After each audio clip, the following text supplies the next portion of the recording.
గీతాంజలి. ప్రస్తుతం మనతో పాటు భారతీయ శంకరపీఠం వ్యవస్థాపకులు, ప్రముఖ జ్యోతిష్యులు, ఆధ్యాత్మికవేత్త, బ్రహ్మశ్రీ అన్నవరపు తిరుపతి మూర్తి అవధాని గురువు గారు ఉన్నారు. వారితో మాట్లాడదాం.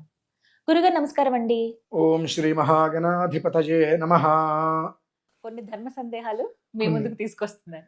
కొన్ని చాలా ఉన్నాయి, అందులో కొన్ని కామెంట్స్ లో అడుగుతూ ఉంటారండి. అందులో ఒకళ్ళు తరచుగా పెట్టారు ఈ కామెంట్, చూసాను నేను. మేము పలానా వాళ్ళ ఇంటికి వెళ్ళామండి, అక్కడ ఈశాన్యంలో చిన్న చెంబులో నీళ్లు వేసి ఒక పుష్పం పెట్టి ఉంచారు.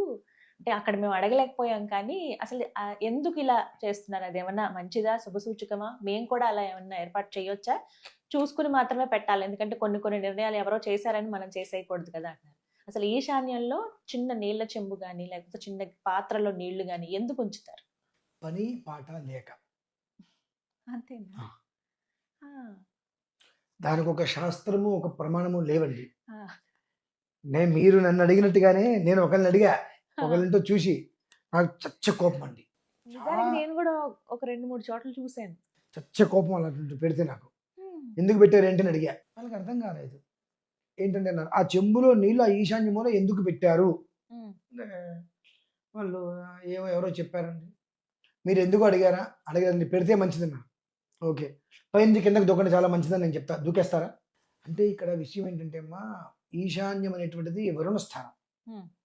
అంటే నీరు అనేటువంటిది ఎప్పుడు కూడా ఈశాన్యానికే వెళ్ళాలి. అన్నీ కూడా అపార్ట్మెంట్లో ఆ అవకాశాలు ఉండవు కనుక ఈశాన్యములో మా ఇంట్లో మేము ఈశాన్య చెంబుతో నీళ్లు ఉన్నాయి అనేటువంటి దాన్ని.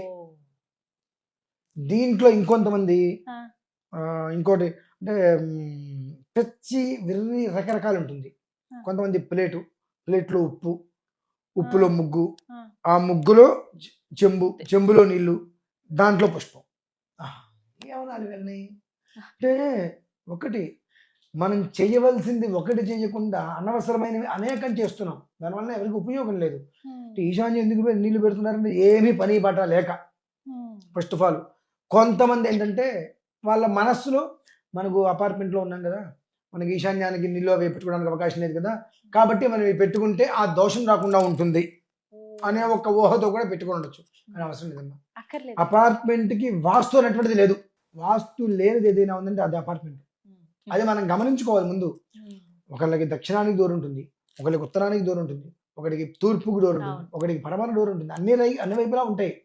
కింద ఎంట్రన్స్ ఒక ఎగ్జిట్ ఎంట్రీ 2 డోర్లు ఉంటాయి. ఒక శంకుస్థాపన మీద 10 గృహాలు కట్టేస్తూ ఉంటారు.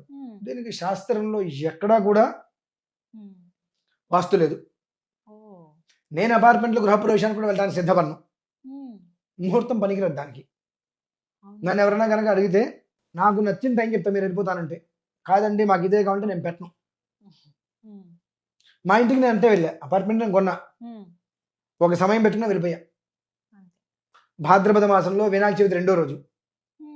అపార్ట్మెంట్కి ఎప్పుడు కూడా ఇవన్నీ పనికిరావండి. ఇటువంటివన్నీ పెట్టుకొని మనం మెంటల్గా అప్సెట్ అయిపోతూ ఉంటాం. అటువంటి దాని నుంచి భయపడకుండా కొంతమంది నీటి చెంపు పెట్టుకుంటారమ్మా, అంతే. శాస్త్ర ప్రమాణం కాదు, శాస్త్రంలో ఇలా చెప్పబడలేదు. అలాగే కొన్ని దీపాల గురించి కూడా అడుగుతానండి, ఇది కూడా సందేహమే. ఉప్పు దీపం అని చెప్పి ఇలా పెడుతూ ఉన్నారు. అలాగే ఇంటి గుమ్మం ముందు కూడా ఇలా ఉప్పు ఇలా రాశిగా పోసి అక్కడ దీపం పెడుతూ ఉంటారు. అసలు ఇది శాస్త్రంలో ఉందా అండి? ఉప్పు దీపం అనేటువంటిది ఒకే ఒక్క విధానానికి చెప్పబడి ఉంది. కార్తవీర్యార్జున స్వామి వారికి పెట్టేటువంటిప్పుడు మాత్రమే ఉప్పు దీపం పెట్టమని. అది కూడా ట్రయాంగిల్గా ఉప్పు వేసి అందులో ఓం శ్రీ కార్తవీర్యార్జునాయ నమః అని చెప్పి 3 వైపులా రాసి, మధ్యలో పురోం అనేటువంటిది రాసి, దాని మీద 2 ప్రమిదలు పెట్టి ఆవ నూనెతో, ఆవు నెయ్యి కదమ్మా, ఆవ నూనెతో పెట్టమనుంది. అక్కడ మినహాయిస్తే ఉప్పు దీపం ఈ రకంగా పెట్టండి అని ఎక్కడా కూడా చెప్పబడలేదు. కొంతమంది శుక్రవారం వస్తే ఒక మట్టి ముగ్గురు తీసుకొని పసుపు రాసేసి అందులో ఉప్పు వేసేసి దానికి స్టార్ ముగ్గేసేసేసి దాంట్లో ఒక వెండి ప్రమిద ఏదో ఒకటి పెట్టి అమ్మవారి ముందు పెడుతూ ఉంటారు. ఇంకొంతమంది ఉప్పులో అదే ఒక ప్లేట్లో కానీ దాంట్లో ఉప్పు తీసుకొని వాష్రూమ్ దగ్గర పెడుతూ ఉంటారు. ఎందుకు పెట్టారండి? నాకు కోపం, నాకు అడగడం జరగదండి, తిట్టడమే అలా చూస్తే. ఎందువల్లంటే ఎందుకు, ఎవరు చెప్పాడు నీకు? ఎవరైనా చెప్పారు? వాళ్ళ ఇంటికి వెళ్ళి చూడు, నువ్వు వాళ్ళ ఇంటికి పెట్టారేమో. ఇలా ఉప్పు తీసుకెళ్ళి వాష్రూమ్లో పెట్టండి అని అంటారు కదా.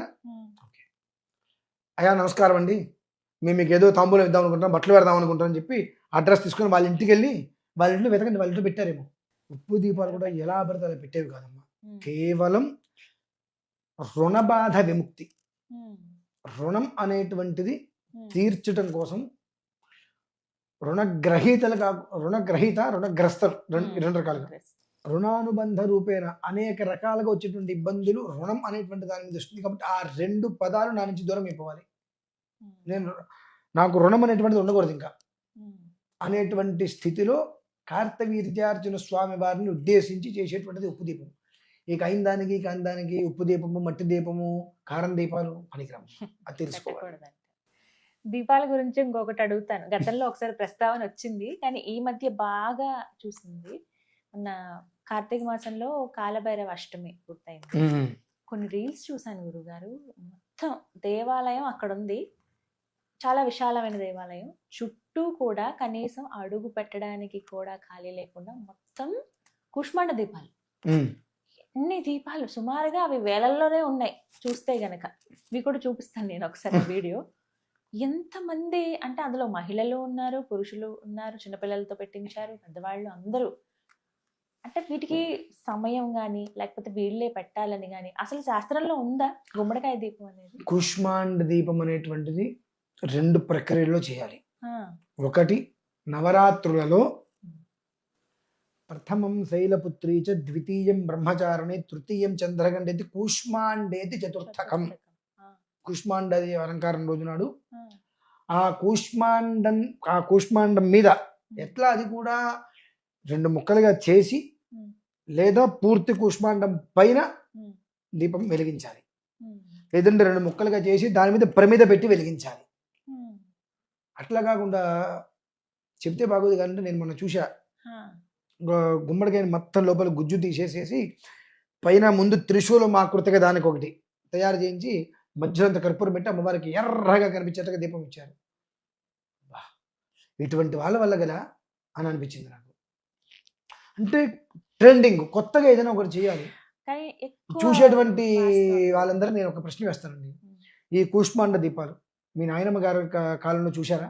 మీ చిన్నప్పుడు చూసారా? మీ చిన్నప్పుడు చూసారా? ఈ మధ్యలో ముష్టి అనకూడదు కానండి, ముష్టి అని చెప్పి ఇటువంటి వాటిని అంతే అనాలి. ఇటువంటి ప్రక్రియలు అరటి పండుని ఒలిచి కదలీ దీపం, అందులో కుంభవత్తి పెట్టి కదలీ దీపం. ఈ కాస్త పిచ్చి ముదిరిన వాళ్ళు నారికేల దీపం. నారికేల దీపం నేను చూశాను గురుగారు. నారికేల దీపం దేవాలయాల్లో చక్కగా సగానికి కొట్టి అందులోనే కొబ్బరి నూనె వేస్తున్నారు కొంతమంది, ఆవ నూనె. అదే నాకు అదే ఈ పిచ్చ పిచ్చ పనులన్నీ చేస్తూ లేవండి శాస్త్రంలో. కార్తీక మాసంలో అది ఎప్పుడు లేవమ్మా. ఏదో గొప్పగా చేయటమే, ఏదో కాస్త విశేషంగా చేసాం, ఎవరు చేయండి మేము చేసాం అంటే ఎవరు చేయండి మీరు చేశారని అసలు లేని చేసినట్టేగా. మేము చేసాం గొప్పతనం కోసం ఇవి చేయటమే తప్ప. కుష్మాండ దీపం రెండు విధానాలుగా పెట్టాలి. ఒకటి ఇంట్లో ఏదైనా స్థాయికి మించి నెగిటివ్ ఎనర్జీ బాగా ఉంది అన్నప్పుడు మండలం వేసి కూష్మాండ దేవత అమ్మవారిని ఆవాహన చేసి 4 దిక్కుల సగాన్ని గుమ్మడికాయ కోసి పెట్టి దాని మీద 7 దీపాలని ప్రమిదల్లోనే పెట్టాలి. అందులో గుజ్జు మొత్తం తీసేసి పెట్టకూడదు, ప్రమిదలతోటే పెట్టాలి. అలా పెట్టే అర్చన చేయాలి అమ్మవారికి. అంతేగాని గుజ్జు మొత్తం తీసేస్తాను, దాని మొత్తం నూనె పోస్తాను, అఖండ ఒత్తి పెడతాను అంటే ఏంటమ్మా అసలు. అంటే అసలు కుష్మాండం దేనికి సంబంధించింది అనేటువంటి విషయం తెలియాలి. దాన్ని నువ్వు దేనికి వాడుతున్నావు అనేటువంటి విషయం తెలియాలి. తెలుసుకోకుండా ఏది పడితే అది ఎలా పడితే అలా చేసేస్తే ఇప్పుడు అనుభవిస్తున్నాం. చూసారా అమ్మ, కొన్ని వ్యాధులు వస్తున్నాయి, వాటి పేర్లు కూడా తెలియట్లా. ఒకప్పుడు మహా అయితే జ్వరం, విషజ్వరం, టైఫాయిడ్ ఇటువంటి ఉండేవి. ఇప్పుడు ఆ పేర్లు తెలియట్లా వాటికి. ఎవరికి ఏ పేరుతో వస్తే ఆ పేరు బాగుందనేది పెట్టేస్తున్నారు. ఆ పేరు కాస్త భయంకరంగా ఉంటే ఆ వ్యాధి భయంకరమైంది. లిస్పోకోపియా ఏమో రకరకాలుగా వాటికి మరి తెలుగులో పేర్లు ఉండవేమో ఆ వ్యాధులకి. ఎందుకు వస్తున్నాయంటే ఇవన్నీ ఏదైతే మనం చేయరాంది చేస్తామో తినరాంది తింటే ఎలా అయితే కనుక అది అరగకుండా ఇబ్బంది పెడుతుందో, చేయరాంది చేసినప్పుడు ఇది పెచ్చ పెచ్చ అయిపోయింది మా జనాలకి. కుష్మాండ దీపం వాడు పెట్టాడు వీడు పెట్టి అసలు ఎందుకు పెడుతున్నారు తేండి. ధర్మసింధు నిర్ణయ సింధు చెప్పింది ఎక్కడైనా నెగిటివ్ ఎనర్జీ పోతుందని, నారికేళ దీపం అమ్మవారికి చాలా ఇష్టం అని, అందులో మళ్ళీ 7 ఒత్తులు వేసి వెలిగించడం కూడా చూసాను. అంటే ఇలా రకరకాలుగా ఏదో వాళ్ళకి అమ్మవారి కల్లోకి వచ్చి చెప్పింది ఏమోనండి, మనం వాళ్ళని ఎందుకు తప్పట్టాలి.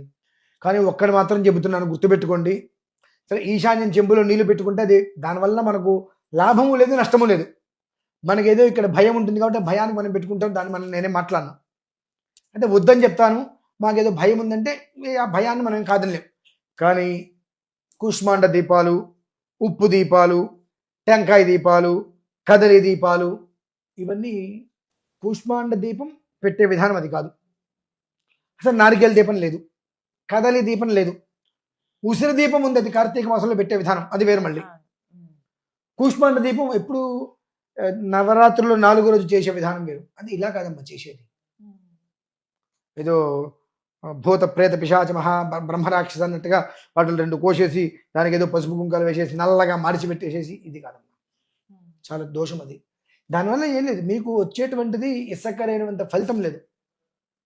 కాబట్టి అటువంటివి చేసి అనర్థాలని కొని తెచ్చుకోవద్దు అనేది నేను గట్టిగా చెప్తానమ్మా.